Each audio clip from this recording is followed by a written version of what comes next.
Olá pessoal, meu nome é Murilo Soares, sejam bem-vindos ao canal da Espanhol Plantas e hoje vamos falar sobre irrigação, a água tão importante para o desenvolvimento das plantas ornamentais que sem água não existe vida, né? Você sabe como irrigar a sua planta? Você sabe a frequência, a quantidade de água que deve ser colocada, como a planta absorve essa água, como ela se comporta durante essa absorção? Eu vou passar para vocês várias dicas e ensinar vocês como irrigar corretamente o seu jardim. Todos sabem da importância da água para a existência da vida em nosso planeta. Todos os seres vivos dependem da água para sobreviver, incluindo as plantas. Como as plantas ornamentais, nós esperamos algo a mais dela, que é uma folhagem mais exuberante, uma floração de tirar o fôlego, ou uma quantidade fantástica de frutos.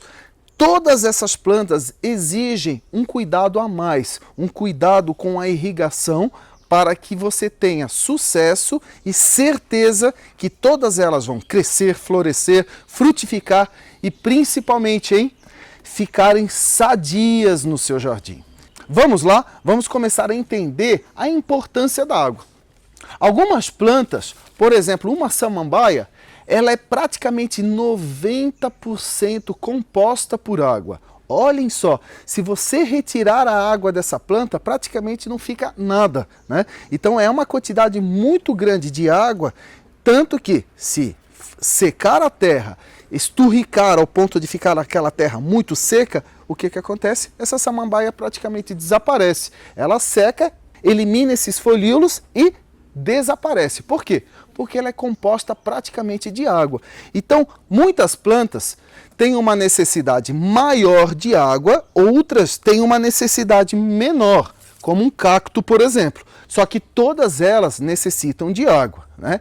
Essa água, ela tem uma função muito importante na planta, que ela participa de todas as funções do metabolismo da planta durante o seu crescimento, tá? E é através da água que as raízes conseguem absorver os nutrientes do solo. Então, dificilmente sem água a sua planta vai ficar nutrida. A água tem um papel muito importante, mas atenção em relação à quantidade. Tudo que é demais faz mal e tudo que é de menos também. Então você tem que aprender a equilibrar, aprender a quantidade correta para cada grupo de plantas. Um jardim dificilmente é composto por uma única só planta, a não ser um campo de futebol, que você tem uma só espécie de planta ornamental, que é a grama. Nos demais jardins você encontra uma infinidade de outras espécies. E cada uma com uma necessidade hídrica diferente. Tem plantas que exigem mais água, outras exigem menos. E para isso vocês precisam estudar a ficha técnica da planta. Ler rapidinho o quanto de umidade que, por exemplo, esse impaciens gosta e aprecia. Ele aprecia solo úmido, ele aprecia solo seco. Todas essas fichas técnicas estão disponíveis nos livros, nas bibliografias e na internet. Fácil você consegue consultar. O mais importante é você saber o nome correto dessa planta, principalmente o nome científico. Através dele, você vai conseguir entender a necessidade hídrica da sua planta, se ela gosta de solo mais úmido, se ela gosta de solo mais seco, umidade moderada e, por incrível que pareça, existem plantas até que gostam de solo encharcado, tá? Então, para isso, pesquise muito bem antes de você planejar o seu jardim para não colocar, por exemplo, plantas que exigem menos água com plantas que exigem um pouco mais de água. Olhem só o conflito que isso vai causar. As duas vão brigar em relação às suas necessidades de água. Enquanto uma aprecia um pouco mais, essa aprecia um pouco menos. Se você querer agradar a que gosta de menos água, essa vai sentir. E se você quiser agradar essa que adora um pouquinho mais de umidade, essa que vai sentir. Então é muito importante você aprender a dosar a quantidade de água para agradar todas, sem prejudicar o desenvolvimento de todas elas. Outro fator que vocês devem observar na hora de irrigar as plantas no seu jardim é o clima da sua região. Cada região do Brasil tem um clima diferente. O sul do Brasil se comporta de uma maneira, o sudeste de outra, a região nordeste outra, região norte outra, quente, úmido. Então cada região do Brasil tem um clima diferente. E essa umidade relativa do ar, ela influencia muito na irrigação, muito. Porque é óbvio, em regiões muito úmidas, o que acontece? A água ela não evapora tão rapidamente. Então, com isso, a umidade no solo ela permanece por um tempo maior. Em regiões com a baixa umidade do ar, o que acontece? A água evapora muito rápido, mas muito mesmo. Então, com isso, a frequência da irrigação deve ser maior. Tá? Falamos de clima úmido, mais seco. E o sol, hein? Eu devo molhar em que horário? Molhar no horário onde o sol está forte, no horário onde o sol está mais fraco, molhar durante a noite? E aí, essa dúvida todo mundo fica. Eu, no geral, eu gosto muito de fazer o seguinte. Durante a primavera e o verão, nos dias mais quentes, principalmente no verão, eu prefiro molhar no final da tarde, onde a planta tem um período maior para poder absorver essa água que vai estar retida no solo. Se você molhar durante o dia, além de ter um choque térmico de temperatura, de você jogar uma água, principalmente se essa água você aplicar através da aspersão, as folhas quentes, você molhando às 14 horas da tarde o seu jardim, a sua planta acaba sentindo. E às vezes essa água que está tratada com cloro, né, e outros materiais, ela é em contato com as folhas, mas a ação do sol, às vezes até pode causar queimaduras, manchas nas suas plantas. Nas flores, então, é terrível fazer essa mistura água e sol, tá? Não façam isso, não molhem jamais durante o sol forte um canteiro de flores, por exemplo, tá? Você vai estar diminuindo muito a vida dessas flores, tá? Então, durante o verão, primavera e verão, eu prefiro molhar mais ou no final da tarde ou no início da manhã bem cedo, tá? Durante o inverno, quem é que gostaria de dormir molhado? Eu acho que ninguém, né? Por quê? Além de causar um tremendo desconforto, provavelmente você ficaria doente. E a planta é parecida com nós seres humanos. Se você molhar com uma frequência muito grande durante o inverno, o que acontece? Durante esse período, a água ela evapora com uma intensidade menor, porque não tem calor. A planta ela está com o seu metabolismo mais lento e com isso a transpiração da água através das folhas, ela acontece mais lentamente e isso acaba levando a doenças. As bactérias e os fungos adoram aquele meio úmido para poderem se proliferarem e causar a famosa podridão nas plantas.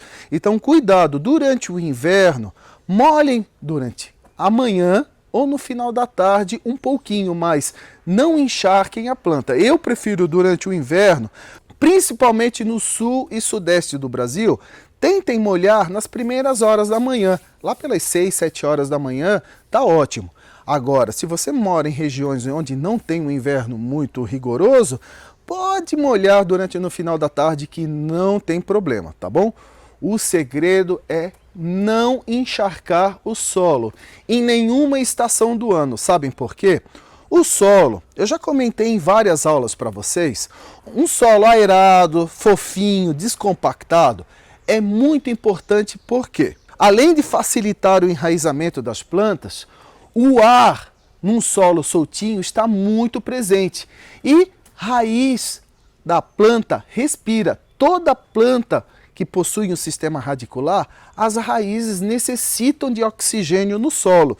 Então, num solo encharcado, a planta não consegue absorver o oxigênio. E com isso ela começa a apresentar vários sintomas de dificuldade no seu desenvolvimento, incluindo um amarelamento das folhas. Então, cuidado com o excesso de água, porque fatalmente ele vai apodrecer a sua planta. Antes de falar das necessidades de irrigação de cada grupo de plantas, eu queria dar uma dica muito importante para vocês, que é em relação a vasos. O que um vaso tem a ver com a irrigação? Tudo. Sabem por quê? Não tem um jardim que não tenha vaso. Desde um jardim em um apartamento, em uma residência, um centro comercial, em uma empresa ou em um shopping center. Todos os lugares possuem vaso. E o vaso influencia muito na irrigação. Sabem por quê? Eu vou começar com o primeiro vaso criado pelo homem, um vaso de barro. O vaso de barro, na natureza dele, ele tem uma porosidade natural. Essa porosidade, ela tem vantagens e desvantagens, tá? A desvantagem em relação à irrigação, sabe qual é? Ele seca muito rápido o seu substrato. Se você tem plantas ornamentais em um vaso de barro, você precisa ficar atento à frequência da sua irrigação, porque em regiões mais úmidas, tá? A irrigação vai ser menor, porque a umidade do ar não vai puxar a umidade do substrato através da porosidade dele. Agora, se você estiver em uma região muito seca, tipo Cuiabá, Brasília, esse vaso de barro vai esturricar o solo da sua planta. Então é muito importante você tomar cuidado em relação a isso. Vaso de barro é lindo, é natural, eu particularmente adoro, porque ele dá um efeito muito bonito no jardim. Eu particularmente não ligo quando cria aquela pátina natural por fora, eu até acho bonito, só que cada caso é um caso, né? Tem jardins que não combina isso. Mas se você é um fã de vaso de barro como eu, só que mora numa região de clima muito seco e tem dificuldade para desenvolver suas plantas nele, você tem que apelar para a impermeabilização. O que é isso? Você vai passar um produto, um impermeabilizante, que vai fechar esses poros do seu vaso de barro. E com isso vai evitar que a umidade se perca. Essa impermeabilização também é muito importante quando o seu vaso de barro ele recebe um trabalho artístico, uma pintura, um revestimento com mosaico ou algum efeito decorativo. É muito importante impermeabilizar porque essa umidade acaba interferindo externamente. Se você impermeabilizar então o seu vaso, você vai acabar fechando esses poros do barro e evitando que a água do substrato acabe sendo liberada para o ar, tá bom? Saindo do vaso de barro, vamos para o plástico. Olha só, plástico leve, baratíssimo, esteticamente não muito bonito, só que hoje em dia tem vasos de plástico, de resinas belíssimos, que inclusive imitam um vaso de barro, tá? Qual é a vantagem dele em relação à irrigação? A maior vantagem ele não tem poros, ele não é poroso e com isso ele não prejudica a umidade do seu solo, ele mantém o seu solo mais úmido, enquanto o vaso de barro a tendência é secar mais rápido, tá? Mas para plantas que não apreciam um solo muito úmido e você não quer correr o risco de apodrecer as raízes, você até pode utilizar um vaso de barro sem impermeabilização, como esse cacto aqui, por exemplo. Olha só que interessante. A porosidade do barro ajuda a puxar essa umidade do substrato e liberando para o ar. E com isso o seu substrato seca mais rápido e com isso você não corre o risco de apodrecer a sua planta, tá bom? Então o vaso de plástico tem essa vantagem, permanece a umidade por mais tempo, mas também se você molhar a sua planta demais, o que vai acontecer? Pode apodrecer, tá? E a cerâmica vitrificada, que hoje em dia faz parte do paisagismo contemporâneo, né? É um vaso que tem o efeito do vaso de barro, só que ela naturalmente é impermeabilizada por esse revestimento de vidro que ela recebe na queima do forno, tá bom? Então é um vaso que também não prejudica a umidade do vaso. A umidade do substrato, ela permanece por um tempo maior do que num vaso de barro sem impermeabilização, tá bom? Então aqui vocês viram a importância do material que vocês utilizam na hora de plantar uma planta. Plástico, a umidade permanece por um tempo maior. Barro sem impermeabilização, a umidade tende a desaparecer mais rápido, impermeabilizado ou vitrificado, a umidade também tende a permanecer por um tempo maior no substrato das suas plantas. Através da aspersão, você acaba molhando a planta num todo. Molha as folhas, molha a ramagem dela, molha as flores, o fruto e acaba essa água escorrendo e percolando, infiltrando pelo solo. A aspersão tradicional feita com mangueira no jardim, você pode utilizar tanto a mangueira como o dedo controlando a saída da água, mas você também pode optar pelos bicos, os famosos esguichos, tá? Esses bicos, esses simples, por exemplo, você consegue controlar a saída da água conforme você vai rodando, girando o bico, tá? Por exemplo, eu sempre prefiro molhar as plantas de maneira suave. Nunca utilize um bico com um jato muito forte, direcionado, parecendo uma lavadora de alta pressão. Não faça isso, porque você acaba danificando e às vezes até rasgando as folhas das plantas. Sempre suave, suave, suave e com muita paciência. Espere a água lavar as folhas da planta. Com paciência, espere a água infiltrar no solo. Não saia molhando o seu jardim rapidamente, como se estivesse apenas tirando a poeira de cima das folhas. Cuidado com isso, hein? A pressa é a inimiga da perfeição na hora de você molhar um jardim. Molhe com paciência, tá? E com isso, o solo vai ter tempo de absorver essa umidade. Eu falei em jato muito forte, né? Vocês sabiam que tem situações onde a gente acaba tendo que utilizar esse jato forte? Como, por exemplo, você tem uma árvore repleta de bromélias, de orquídeas, por exemplo. Como é que num dia muito seco, numa semana que não está chovendo, como é que você vai fazer a irrigação dessas orquídeas lá na árvore? Através desse jato direcionado, olha só, você consegue molhar essas plantas que estão no alto. Ou até mesmo, em algumas situações, molhando até vasos suspensos, jardineiras, mas com o cuidado sempre de colocar a água sempre no solo. Cuidado, porque esse jato muito forte às vezes acaba danificando as plantas, hein? Atenção quanto a ele. E por falar em atenção, existem jatos que o bico ele tem um furo feito a laser, olha só. Então essa água ela sai suave dele. Então esses bicos feitos a laser, eu até vou tirar ele aqui, ó. Olha só. Esse bico aqui que vocês estão vendo, os furinhos são feitos a laser. Então, como é um furinho muito fininho, a água sai suave, sem danificar as suas plantas no jardim. É um bico muito interessante para quem tem costume de molhar as plantas com a mangueira no jardim. Por falar em mangueira, eu até gostaria de comentar uma curiosidade, né? Na hora de projetar um jardim, se você estiver participando, principalmente você paisagista, que estiver participando do projeto arquitetônico e paisagístico de uma obra, sugira vários pontos de torneiras no jardim. Às vezes, as torneiras são esquecidas e com isso a pessoa acaba tendo que comprar uma mangueira de 40, 50, 60 metros de comprimento.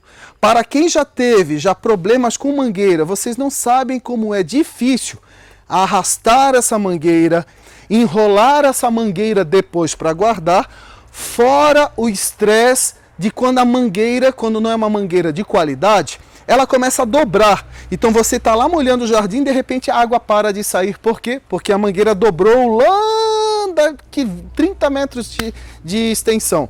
Então, cuidado na hora de projetar o seu jardim. Não economize pontos de torneira no jardim. Pelo menos a cada 10 metros, tenha um ponto, uma torneira no seu jardim. Lógico, localizada de maneira discreta, mas sempre facilitando a vida do jardineiro.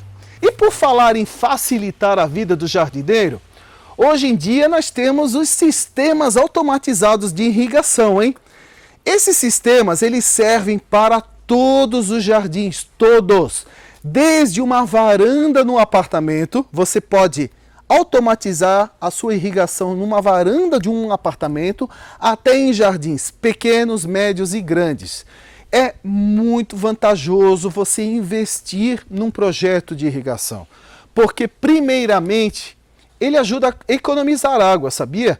Você consegue economizar água, tornar o seu jardim mais sustentável, ecologicamente correto e contribuir com a natureza. Então, se você tem condição, invista num sistema automatizado de irrigação, porque o seu jardim vai agradecer, hein? Você vai ter um controle da umidade correto, você vai conseguir programar a irrigação.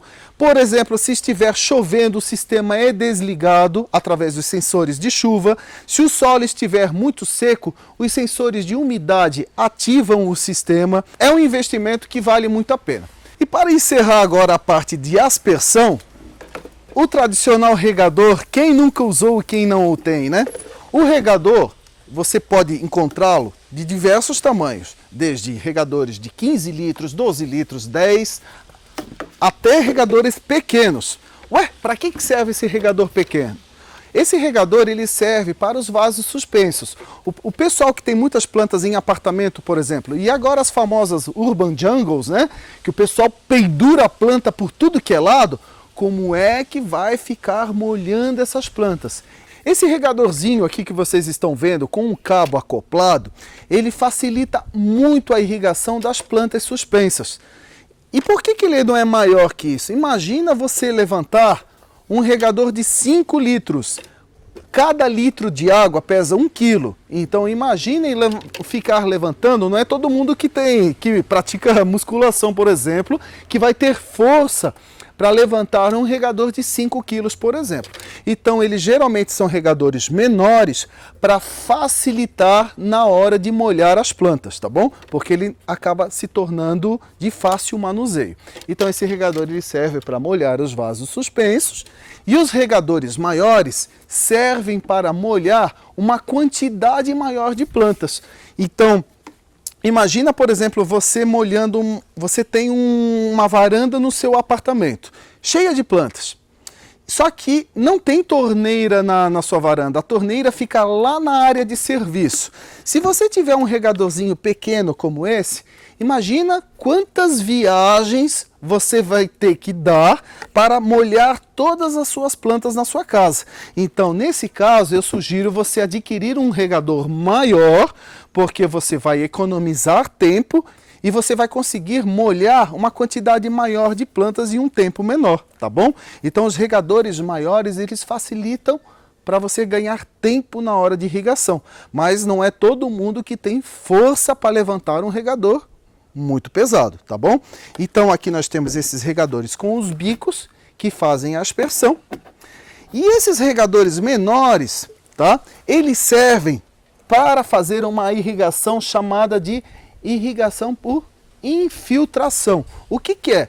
Uma violeta, por exemplo, eu não vou molhar as flores, as folhas. Eu vou prejudicar o desenvolvimento dela, principalmente as flores. Olhem só, a flor em si não gosta muito de água, porque a água ela diminui o tempo de vida da flor. Então, quando você irrigar uma planta muito florida, evite molhar as flores. E a rega por infiltração facilita muito. Então você vai utilizar um regador com um bico fino como esse e vai molhar apenas o solo. Vocês estão vendo aqui, ó? Eu estou molhando apenas o substrato, tá bom? Molhando apenas o substrato, eu evito que a água entre em contato com as flores, aumentando a sua durabilidade. Então esse sistema de rega, ele se chama rega de infiltração. Molhando o substrato por infiltração, você evita molhar as folhas e as flores principalmente, aumentando a durabilidade delas, tá? Mas lá no sistema automatizado de irrigação, nós também temos esse sistema de filtração, que são as mangueiras de gotejamento. São mangueiras espalhadas pelo jardim, que elas podem ficar tanto superficialmente, sob a terra, ou enterradas, onde elas ficam gotejando a água. Então esse também é um sistema de filtração, onde a água percola, infiltra pelo solo, mantendo todo o sistema radicular, as raízes, e sem interferir nas folhas, nas flores. Esse sistema de gotejamento, por exemplo, ele serve muito para canteiros de flores de época. Aqueles canteiros que você cria um impacto visual com uma quantidade enorme de flores. E vocês lembram que eu comentei que as flores não são muito fã da irrigação, da água em cima delas? Então, o sistema de gotejamento, onde a água infiltra pelo solo, pelo substrato, acaba facilitando o desenvolvimento da planta sem prejudicar a floração. Então, se você tem um canteiro de flores de época, utilize esse sistema de infiltração por gotejamento, que as suas flores vão adorar. E para finalizar a irrigação, nós falamos de aspersão, falamos de infiltração, e agora eu vou falar sobre a imersão. O que é isso? Imersão é quando eu pego um vaso de uma planta, tá? Por exemplo, essa mini Phalaenopsis, e vou colocar esse vaso dentro da água. Olha só, eu coloco ele, espero alguns segundos, tá bom? Olha só, 1, 2, 3, 4, 5, 6, 7, 8, 9, 10 segundos. Retirei, deixo a água escorrer e agora acabei de molhar, de irrigar o meu vaso. O substrato está bem úmido, só que sem correr o risco de molhar as folhas e principalmente as flores. Tem produtores de plantas ornamentais que tem um sistema que os canteiros enchem de água, onde o vaso fica em contato com essa umidade constante e depois o canteiro é esvaziado, onde os vasos acabaram sendo imersos na água e depois que o canteiro foi drenado, aconteceu isso que eu acabei de mostrar para vocês. Ó, o vaso permaneceu com água, depois o canteiro é drenado e a planta recebeu água, só que sem molhar as folhas e principalmente sem molhar as flores, aumentando muito a sua durabilidade, tá bom? Porque flores não são muito fã de contato direto com água e as folhas às vezes mancham em contato com a água, fica depositado na sua superfície minerais, elementos químicos que acabam causando manchas, tá bom? Então, para ter essa folhagem perfeitinha, às vezes é feito o sistema de imersão. E na sua casa você também pode fazer isso, ó. Fiz com a orquídea, vou fazer com essa calateia, olha só, coloco ela dentro do vaso, espero um pouquinho, alguns segundos, tiro, deixo escorrer e pronto, ó, acabei molhando a minha planta sem molhar as folhas, tá? Essa dica de irrigação por imersão, ela também serve para plantas que você vai cultivar em cachepô. Então, vendo essa mini rosa aqui, ó, olha só, eu vou utilizar essa mini rosa na decoração nesse vaso de plástico? Não, né? Não vai ficar muito legal. Agora, se eu colocá-la dentro de um cachepô, que é um vaso que vai servir como uma maquiagem para esse solo, olha só o que acontece. Olha a mágica. Não tornou mais bonito o efeito? Mas para essa irrigação, vocês também podem fazer o seguinte, ó. Essa mini rosa, eu vou colocar ela na água, vou deixar a água infiltrar, percolar por todo esse substrato, aguardo uns segundinhos até essa água escorrer. É muito importante esperar a água drenar para não acumular água aqui dentro, hein? Cachepô não tem furo. Atenção quanto a isso. Terminou de pingar a água, olhem só que interessante. Eu pego e volto com a minha planta para o cachepô, sem correr o risco de apodrecer, tá bom? Então, sempre que você molhar uma planta no cachepô, o ideal seria retirar o vaso do cachepô, molhar ele à parte e voltar ele drenado já para o vaso. Não coloquem água aqui dentro do cachepô e deixem acumular, porque você vai acabar apodrecendo a sua planta, tá bom? Cuidado quanto a isso. Pessoal, para finalizar esse vídeo, vou falar algumas dicas rápidas aqui para vocês através de algumas perguntas que eu sei que vocês vivem perguntando para nós. Vamos lá. A primeira, como saber quando eu devo irrigar a minha planta? Primeira dica que eu vou dar para vocês é a seguinte: você tem que conhecer a sua planta. Se você não conhece, por exemplo, pesquise na internet ou em algum livro, como por exemplo essa mini rosa. Ela gosta de água, ela não gosta de água?